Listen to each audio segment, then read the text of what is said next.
when I'm thinking about your podcast, I'm like, shit, I want something wild to tell her. I need to seek more things out. Oh no.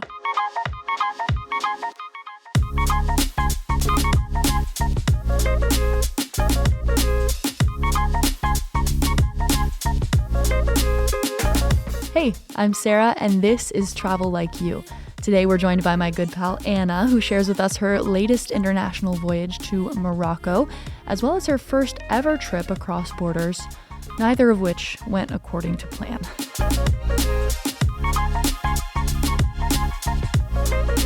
Hey Anna. Hey. What's going on? Not much. Sitting here. I've been drinking so much coffee today. Yeah.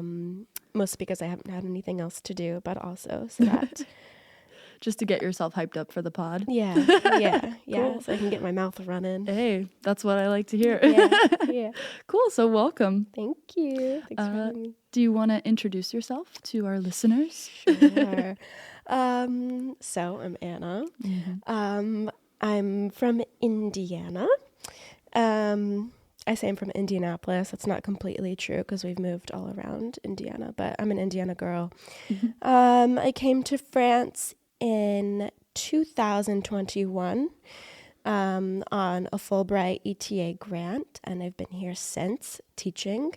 And now I'm getting ready to go back because my contract is out and nobody in France wants to sponsor an American visa. So I'm on my way back home. Yeah. I'll be in Chicago, but I'm looking forward to it. It's a new chapter. Yeah. It'll be cool to travel America a bit more because I think at this point I'm more traveled in Europe than I am in the States. And so, yeah, next step is nice. And that's a good way to look at it too, because honestly, I look at some of the travel that people are doing back in the States and I'm like, damn, why didn't I do that while I was there? I think that all the time. So it's actually nice to be on the, continental US because it's so diverse. The landscapes, I mean, and the cities are even different from one to the next. So it is more expensive though. And also we work 40 plus hours a week. True. With very little PTO. So it's harder too. But yeah, it's still, it's a silver lining. I'm looking forward to it. I'll make it happen. Yeah. The lifestyle change will probably be like another like shock, sort of a reverse culture shock going back home. But what do you have to say sort of for your time in France? God, I don't know. Was it worth it coming across the Atlantic? Yeah, I really hate being nostalgic because it makes me really sad. Yeah. And I've just loved the lifestyle here. I've loved the work-life balance. Being surrounded by beauty actually goes a long way, I think, for your mental health and well-being. Like, if you're surrounded by history and beautiful architecture, it makes you feel good. Whereas if you're driving down the street passing only parking lots, like you do in the States, it's mind-numbing and boring. Yeah. And so I've loved my beautiful little life here. I've loved my free health care. Can't deny it. Oh my God. But all good things must come to an end. Yeah. And there's nothing saying that you won't bring all of the beautiful, things that you've gotten out of your experience here back to the US. I mean, you'll never be the same. And so that's really beautiful too. Yeah, absolutely. And Chicago is a really cool city. Yeah, there's so much to look forward to. So much. And France isn't going anywhere. So exactly. Hey, you can come back and stay with me. I mean, I have connections now as well. And apart from coming back from Europe, and traveling in North America as well, I think this next chapter will also open up opportunities to visit other continents. Yeah, for sure. Too. You have all of South America. That's another thing too. Sometimes I look at people traveling around South America now. I'm like, dang it. Why didn't I sort of get bit by the travel bug sooner so that I could have really sort of taken advantage of all of the beauty that makes up not only the US, but Central and South America. That's a lot more accessible from Florida, where I'm from. So. Yes. Also, I was listening for a while, places like Costa Rica and the Bahamas and all of that. I saw it as very like touristy. I don't know. It's always so hypocritical to say that because I am a tourist. Sure. But for whatever reason, it never really struck my fancy. But I was listening to a podcast the other day. This guy was talking about the tourist fee that Venice is imposing. Oh, yeah? You have to pay $5 to enter Venice now as like a day traveler, just because it's overrun with tourists. It's already expensive, Venice. Yeah. Like, just to get the boat from, one point to the next. Is it? Sometimes, yeah. I remember when I went, it was like $20 or something. Wow. I don't remember, but I remember being like, what? Just to get from one spot to the next on like the ferry. Yeah. Basically. Yeah, that's a lot. But I mean, he was saying that Venice is overrun with tourists and like the tourist to resident ratio is crazy. And the residents can't even live their lives now because they walk out their door and it's crowded with tourists. But he was saying going a place like that is actually a great way to travel sustainably because those economies really, really, really rely on tourism. And by going there, you are putting money into the pockets of people that would otherwise be very, very impoverished. And so... Yeah, that's interesting. Yeah, so sustainable travel doesn't have to just be like taking trains and instead of planes. Yeah, yeah, it can go into where you decide to travel. Yeah, as for well. Sure. So yeah, Costa Rica, Bahamas. I'm gonna beach it up a little bit. Yeah, that'll be nice, especially to get away from the city. Yeah, that's a good vacation for sure. For sure.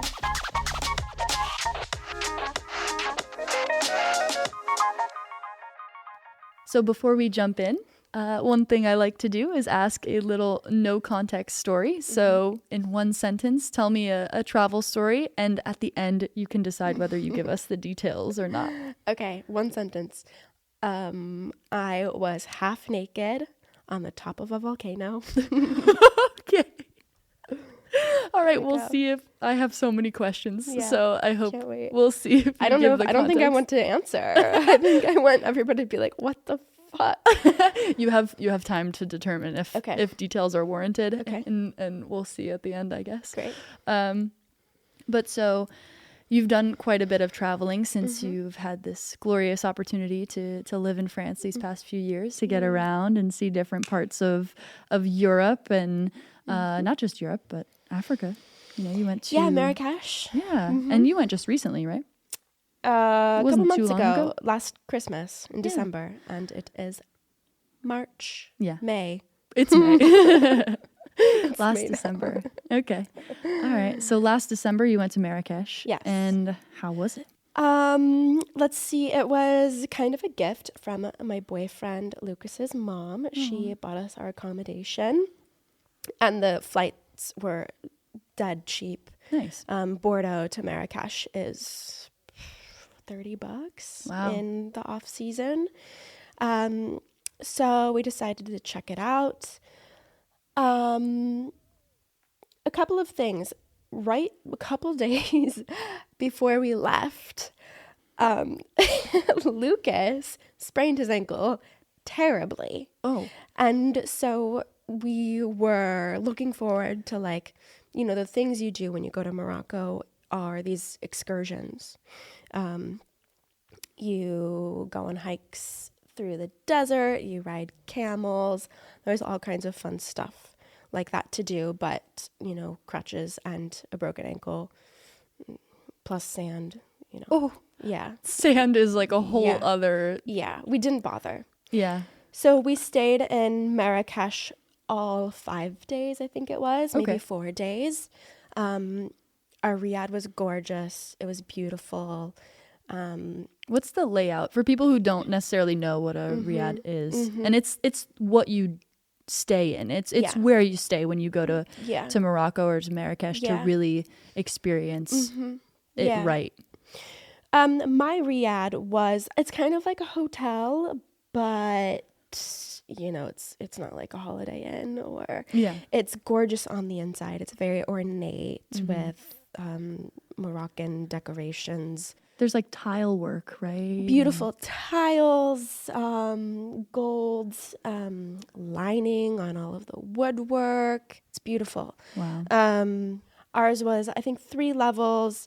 It was like a perfect square. So 12 rooms, 4, 8, 12. Yes, 12 rooms. And then in the center, if you're standing on the ground floor, if you look up in the center, it's like open. Oh, I think yeah. they could close it.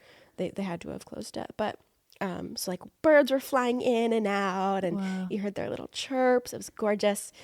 There's so many cats in Marrakesh. Oh, yeah? As well. That was one of my favorite parts, all of the cats. They're just roaming the streets. And they would always try to sneak in to the riad that we were staying in, to go up to the top floor and on the terrace and bask in the sun. So that was another funny little part of it. But it's really, really comfy. The Moroccans are known for their hospitality. So the people that were running it were just so lovely and welcoming. Our first day, we talked to the guy up on the terrace for like 2 hours, and he was telling us the ins and the outs. Oh, cool. And he was really cool. One of the things he told us to do, he was giving us tips on how to not get scammed. Oh, yeah. And kind of things that I already knew just from my own research online. And Lucas and I had already talked about, okay, if anybody offers to show you the way, you say no. When people try to bargain with you and they offer you an absurd price, don't accept it. Bargain down, bargain down, bargain down. Yeah, because if you don't know, in Morocco, you go to all of the souks, all of the shops, and nothing has a set price. You bargain for everything. Oh, really? Yeah. So, for example, we found a chessboard. Everything is artisanal as well. It's handmade. You see the people making these things in the street even. And so we found this chessboard. You don't want to rip them off because it's handmade, right? But they are asking a very, very high price, knowing that you are going to bargain down very far. We found a chessboard. I think the guy was asking like an equivalent of like 50 euros. Lucas was trying to bargain it down. I think we got it down to 30. We're still balling on a budget, so we were like, we'll think about it. We're going to do a lap. We'll come back. Yeah. On our lap, we saw the same chessboard, and the guy offered it to us for $10. Yeah, okay. For 10 euros. Yeah. So you have to really be firm in your bargaining, and that is a skill that you will, depending on how much time and how much shopping I guess you do, that's a skill that you will really refine during your time in Marrakesh, because you'll learn like you can really bargain down. Yeah. It's something a skill that if you have going in is probably even better. Yeah. Because you probably avoid quite a bit of scams at the beginning. So yeah, our guy in the riad, he was saying like really bargain, really get the prices down. He was also saying, again, it's easy to get lost in Marrakesh just because the streets are really windy. They're not lit very well, so especially at night, you can get lost. It can be kind of sketchy sometimes. It's not the safest place.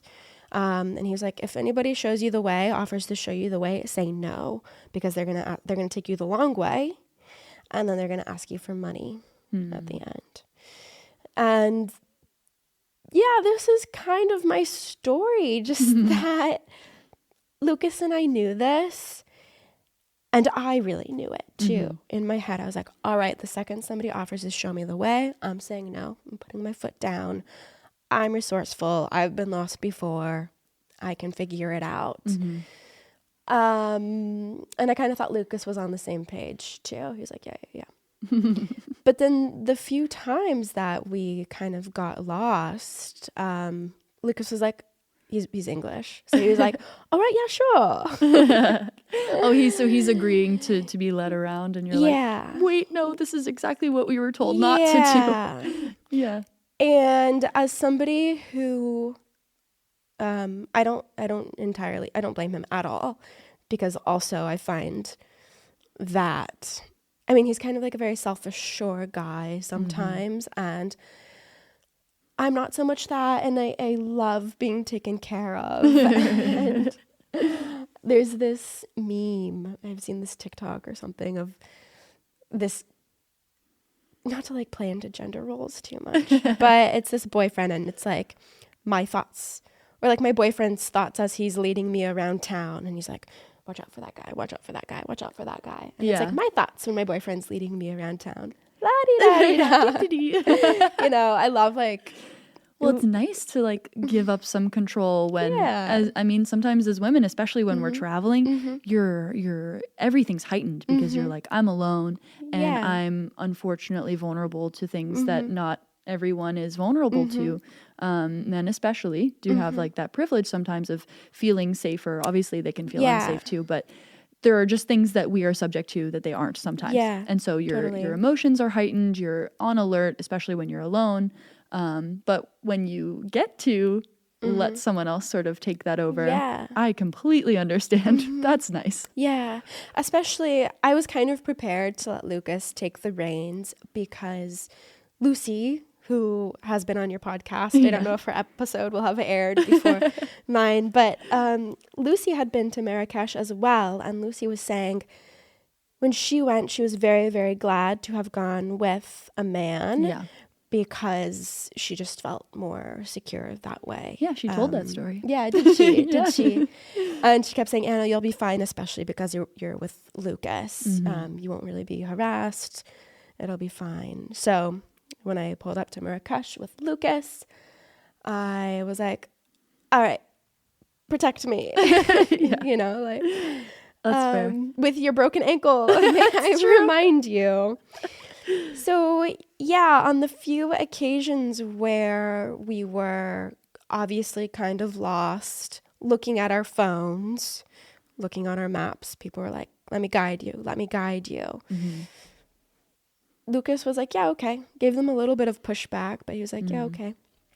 And sure enough, they took us through, and they asked for money at the end.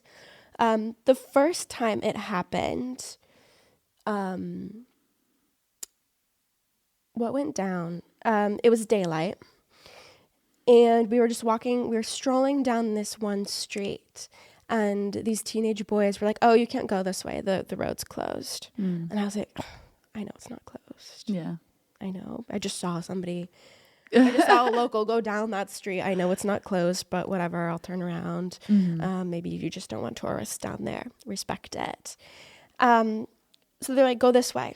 So, you know, turn to the right, whatever. So we turn to the right. They're feeding us. They're leading us to their colleague who's like, oh, hey, how's it going? How are you guys? Come with me. He's like, I want to show you this market or something.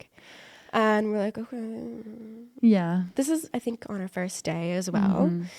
It's fresh. It's fresh. And that's really sneaky too. Like I respect the hustle, to be fair. I mean, obviously. Absolutely. But absolutely. That's honestly impressive because the kids led you to this person, and then they're not like, let me guide you. They're just like, I want to show you something. You know, I respect that. Absolutely. Again, like any economy that's based off of a lot of tourism. Like, yeah.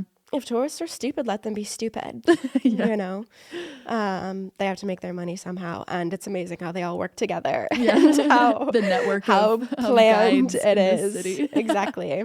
But yeah, we hadn't fully learned our lesson yet, so we were like, "Yeah, all right, show us." And he takes us. He leads us to the Jewish quarter, which I wanted to see anyways. And so I'm like, yeah. So we go there, and he's like, this is my friend, who also happens to be a shopkeeper. Let's talk to him. And he drops us off in front of his shopkeeper friend, and then the guy that just led us there just disappeared. Disappeared. Yeah, and so now we're in this situation where this guy is like showing us all of these products.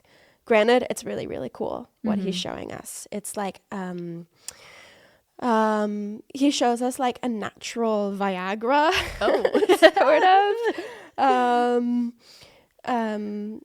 Oud, which is often a scent in candles and incense, but like the natural form of oud, you know, just the cosmetics that you use in your daily life, or ingredients that are in the cosmetics you use, but in their natural state. So it's really cool and really interesting. In front of all of these shops, there's these barrels that are full of like powders and crystal looking things and ground down plants. So it's really cool to know, for somebody to explain them to you and to walk you through them. They even like sample a lot of things on you as well. I ended up getting this face mask. Hey, that's cool though. Because you don't really have a choice, Yeah. you know, like he pulled my hand. He's like, try this. He puts a bunch of this face mask on my skin. While that's drying, he pours us some tea. We're talking. You know, they say the Moroccans are so hospitable, and they use that reputation to their advantage. Yeah. Because it's known they're this way. It's known they're very welcoming, and they're going to like give you stuff for air quotes free, and you just kind of let it happen. But then You have to come to terms with the fact that like they did just give you some special treatment, and they're going to maybe at least expect some. They make you feel like a rock star. I'm not going to walk away not giving them any money. I didn't really ask to be put in that situation. No. I guess I did when I bought my ticket to Marrakesh, but you know what I mean. So we ended up buying a few things.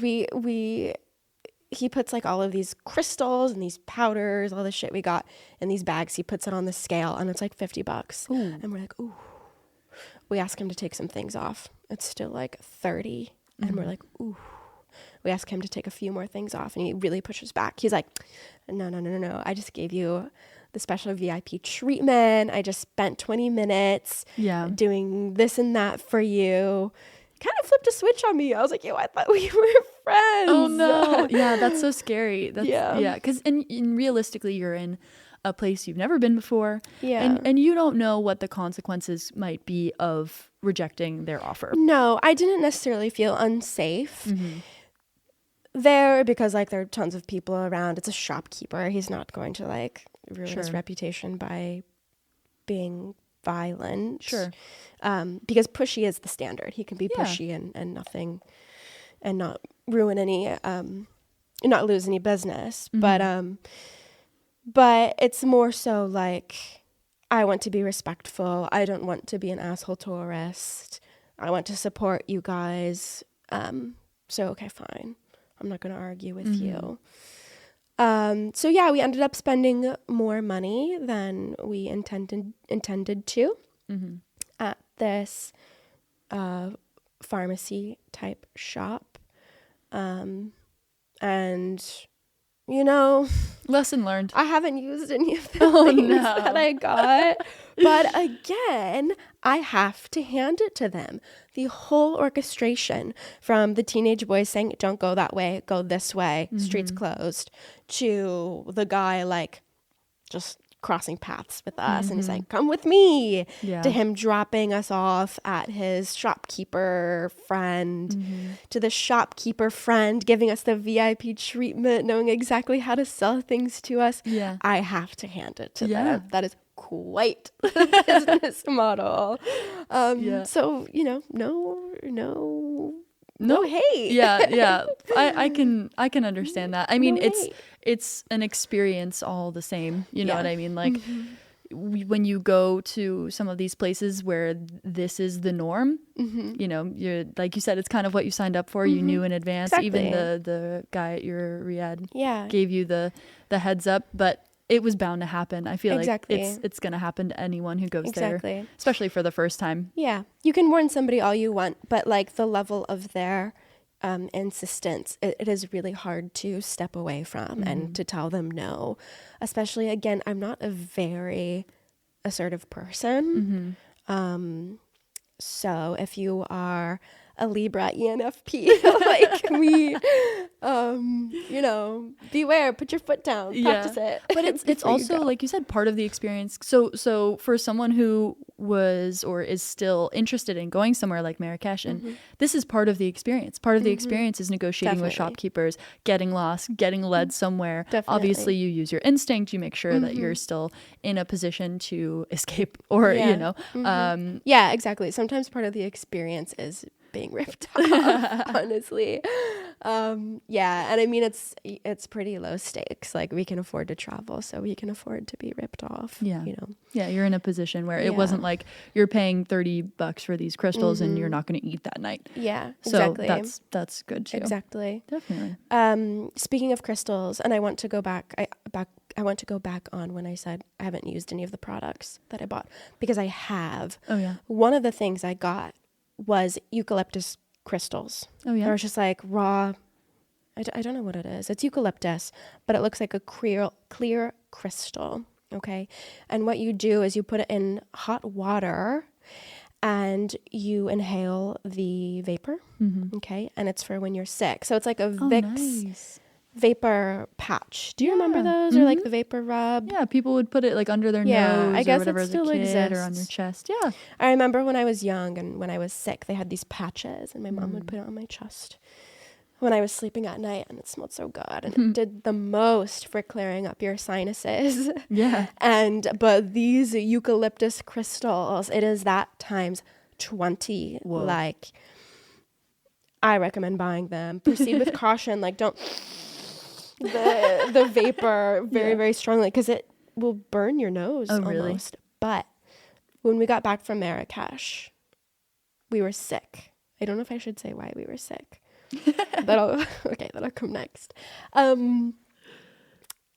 We came back with a cold, and luckily we had these crystals on us, and it cleared me right out. It was amazing. Like, not to be gross, not to be TMI, but like the fluid, the snot that ran out of me was incredible. I didn't know I could, Yeah.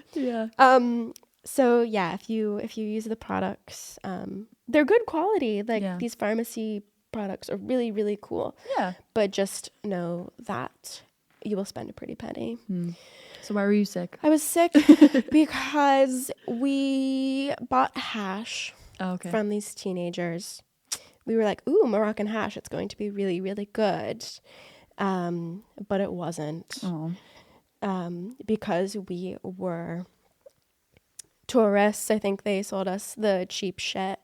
But yeah, we smoked some of the hash, and it was not good. Like, it tasted like garbage bags. Oh. Like burning plastic. You know, when you're by burning plastic or by a burning garbage bin or something. Just that directly into your lungs. It was not nice. No. And so we came back ill from it. Jeez. Also just be careful, because, it's very illegal there. You can barely even drink there. There are there are some restaurants that have beer and wine, and we ended up going to one, but it's very, very expensive. Like, I don't know the percentage or the ratio, but probably like 80% of restaurants there are alcohol free. Okay. You definitely should not be doing drugs. And when I told you, like, our Riyadh host, he was saying he had stories of having to pay off the police. Oh, really? There. Okay. I don't remember exactly, but if you get in any sort of trouble, bring cash for that, because you're going to have to pay them off. You might be stuck in their jail for a long time. It'll be a mess. Ouch. So it's really risky, and I wish we didn't do it, but whatever.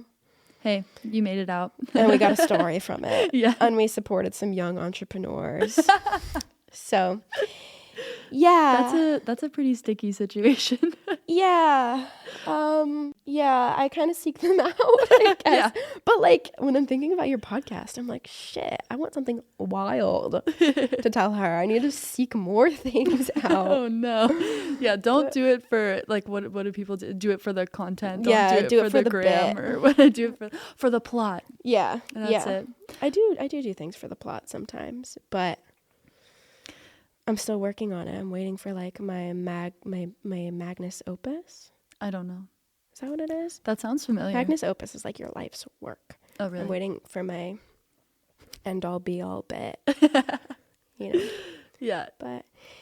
But that said, you have others. That means you have other sticky situations you've been in. My first international trip. Yeah.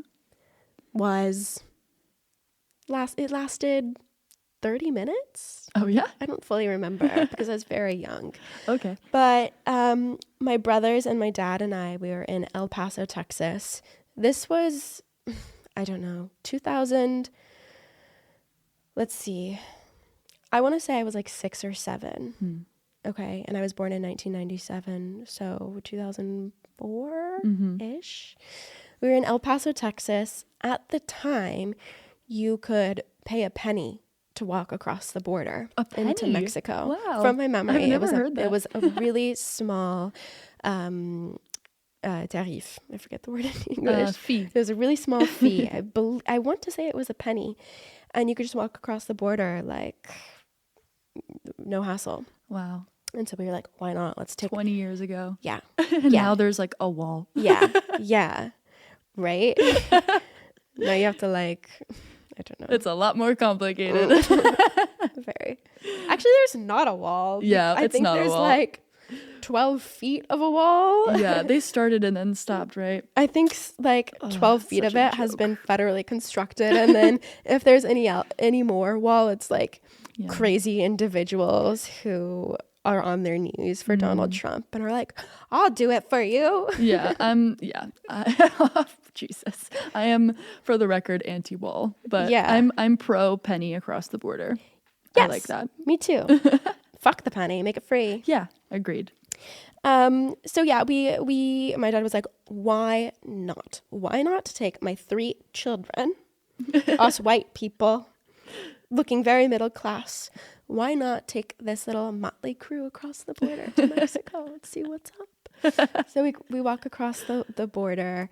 What do I remember? I literally remember strolling through. There was like a sidewalk bit and a road bit, and the people in the cars were being controlled. Like there were officers checking the trunks and all of that. But other than that, like I don't even think we got patted down. Easy. Wow. So we walked across. We ended up in Mexico. We're just walking around. Again, I think it lasted 30 minutes. Like we were looking for something to do. I think we were looking for lunch or something. Yeah. When a taxi driver pulls up and he's like, hey, what are you doing here? Yeah. My dad's like, oh, I'm just here with my children. Yeah. And he's like, the taxi driver says, you can't be here. You're going to get shot. What? Yeah. And I'm like, Daddy, you would have shot me. Oh my God. So we get in the car. Oh. And your car, not the we taxi. get in the taxi driver's car. I'm kidding. I knew what it meant to be shot. Like I very easily. But you're still like 7. Yeah. And so you're like, what's happening? I very quickly picked up on the fact that we were in danger. Yeah. And I was like, so why are we getting to this taxi driver's car? Like, what's going on? Can we even trust him? Luckily, we could. We get in his car. He drives us back across the border. And he's like, sir, you're in Juarez. Ciudad Juarez, which is one of the most dangerous places on Earth. Oh, God. I mean, it's one of the capital cartels of the world. It's where the first cartel was ever created. Whoa. Think about it. It's right on the border. That's Of course, they're going to be trafficking. And holy cow. Yeah. So, yeah, luckily that guy was looking out for us and was very kind. But he was like, you can't be here. It's way too dangerous, especially with children. And he brought you back to, Yeah, and then an hour later, we Across were the back border. in El Paso. Okay. Jeez. And obviously this Very. marked you because you're 7 and you remember this quote unquote like 30-minute escapade, but Yeah. you were in danger. It's like Yeah. that what is that Simpsons meme of the kid in the back? I'm in trouble.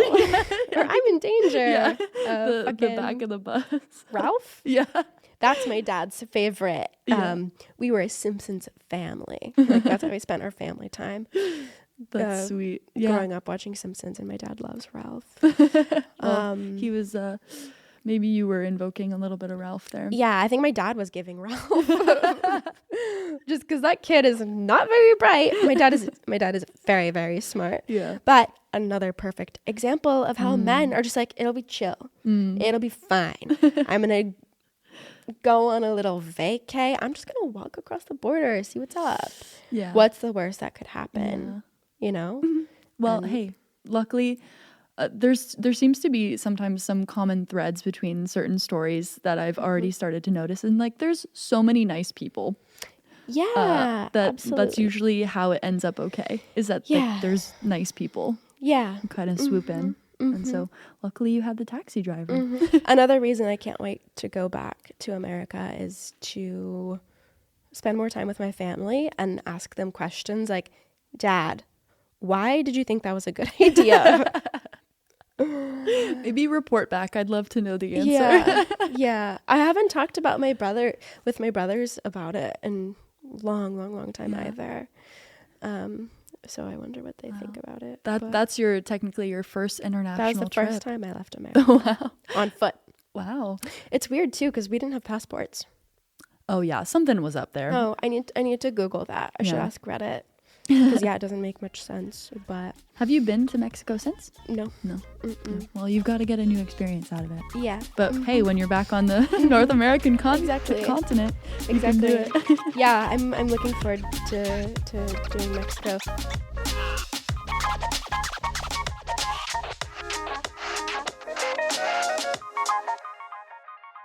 So we're reaching a point where I am just dying to know. Are you willing to share your no context details? Yeah, I'll tell you. Okay. I'd like to know. Do I? Hey, if you leave it as like a cliffhanger, it wouldn't be the end of the world, but I'm dying to know. Okay. Maybe whatever details you're willing to share. Okay, so it really is up to you. It is a good story. Okay. How much time do we have? Anytime you need. Okay, I'll make it fast. So me, Milo, Chloe, we go on a little trip this is also when we were studying abroad in Nantes. We go on a trip to Sicily. Okay. And we sign up to do a hiking tour of Mount Etna, which is an active volcano. Right.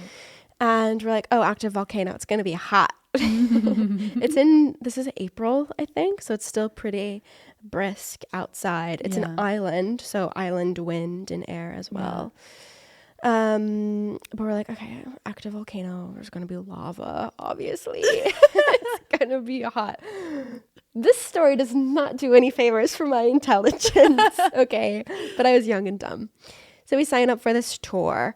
Your guides, they drive through the island to pick up everybody that's going on the tour. So they come to pick us up from our Airbnb. We walk out and like, all of us are wearing shorts. I think I brought my jean jacket, but like we're severely like underdressed. Like we're dressed for like a summer hike. Yeah. Like we're like as if we're going to be surrounded by lava. And we get in the van and the tour guide, who's really sexy by the way, he's like, do you want to bring a jacket? He's like, we'll wait here while you go up and like go get a jacket. And we're like, no. Why would we need that? It'll be fine. He's like, go get a jacket. And we're like, no, it's okay. Like, we know you have other people to pick up. Like, let's just go. We don't want to, we don't want to make everybody late. And he was like, okay. Oh, no. And then we pick up the next couple from their hotel, Airbnb, whatever. And they're in like jackets. And we're like, oh, okay. We'll be fine. It'll be fine. We pick up the next group also in jackets. We're like, oh, okay, we're going to be chilly, but it'll be fine. And then we start driving up the volcano we see snow. We start to see snow. And you're in shorts. Yeah. We stop at like the base that had like a really beautiful lookout. And so we step out of the van and we're like, ooh, it's a bit brisk. But, you know, we're still like, it'll be fine. What can you do now? Fine. At no moment were we like, oh, fuck. Yeah. We were just holding on to hope and like being really positive about it. Mm-hmm. And then finally we get to the top of the, like, where you start the hike. And not only are people in like full winter gear, but like they also have like snowshoes on and like walking sticks and everything, like hiking. Yeah. Mm-hmm. And that's when we realize, fuck. Like, can we go back down and get our jacket? Yeah, we get out of the van. People are staring at us like, what the fuck? And yeah, like we hike to the top. Terrible. So cold. I can't believe that we didn't get hypothermia or it was the wind that was awful. Oh, I believe it. But, you know, just like we're the three best friends anybody could have. And we were laughing at our own stupidity, cracking up the entire time in such pain, but dying of laughter to the point where our guide was like, did you guys like take mushrooms? He thought we were on drugs. Yeah, delusional at this point. Yeah. It kind of worked to our advantage as well because he gave Chloe his jacket. Ooh. And again, like the whole time we're giggling about like how cute he is and like they're kind of flirting. Yeah, coldest I've ever been in my life. That wind was brutal. There was no lava at the top of this volcano. No lava, just snow and ice and wind. Oh my god. But yeah, we had a great time. Okay, so you weren't butt naked. No, I said half naked in my no context thing, which I may as well be if I'm in like shorts, tennis shoes, and a light jean jacket. Oh, yeah, in comparison to people literally walking with snowshoes. Yeah. Yeah. We have a hilarious picture where we're like at the very top, just like arms around each other, cheesing so hard just because we were delusional. Yeah. Like when you are that cold and in such discomfort, you're like slap silly. Yeah. Yeah, I believe it. Yeah. But it's amazing that we didn't have like any grave medical issues after. Yeah, that is, I'm almost disappointed that it sounded like he insisted and you guys were really like, no, we'll be fine. But yeah, damn, I mean, if in hindsight, it's like I almost wish the guide would have been like, I'm not taking you if you're not bringing a jacket, like for your safety. Mm-hmm. True. Might have warranted some more. Luckily, again, everything turned out fine. Yeah. That's very true.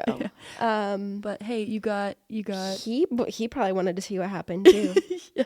Like talking about doing it for the bit. He was like, fuck it. Let's see. Oh my God. And in Europe, like I don't think companies can be held liable the same way they can in the States. Maybe not. You do have like personal liability insurance. Yeah. So that's nice. But hey, at least he was good looking. Yeah. He was really cute. I don't remember his name. I joke. Hypothermia is not worth it. No. I don't know. I'll risk it for a cutie. Yeah, there was a female tour guide too, and she was also like, what the fuck? She was laughing at us as well. That's too good. Well, but you made it out alive. Yeah. But yeah, active volcano, guys, it does not mean lava. Okay. That's so funny. Attention. Yeah, attention. That's fais gaffe. Yeah. That's too good. Dang. Well, that's a good context to a no context story. Yeah, that story is nothing. That has nothing to do with men being stupid. That has to do with us not knowing what an active volcano means. In this case, yeah, it might be some ladies being less than wise.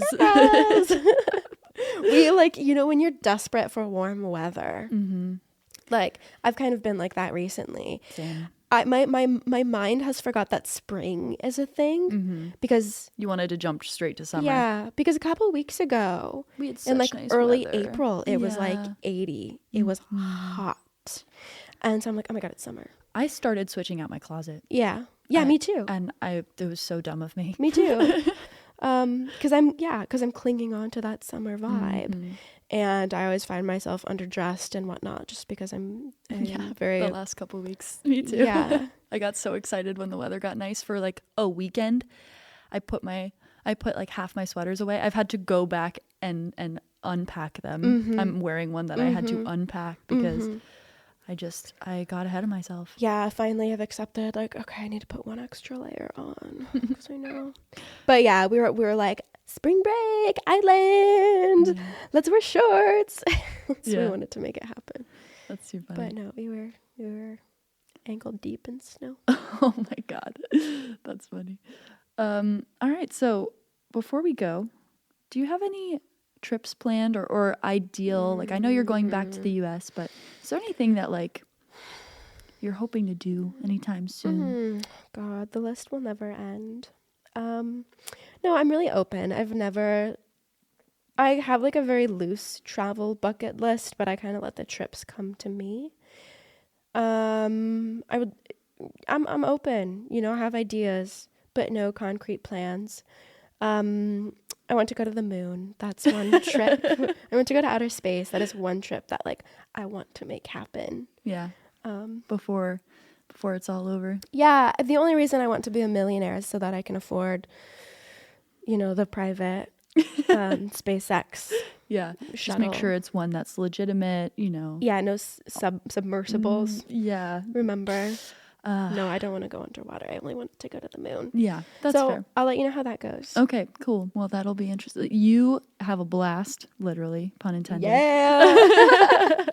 And I will be fully down here, Earth side. Yeah, feet firmly planted on Earth. Maybe you can like podcast me from Mars, and it'll be like a 20-year project because it takes that long for what is it the called? messages to travel.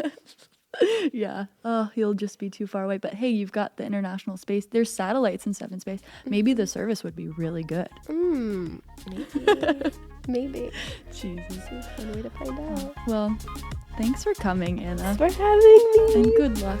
Thank you. Good luck to you. Thanks. Miss Podcaster. Love you. Bye. Love you. Bye-bye. Bisous.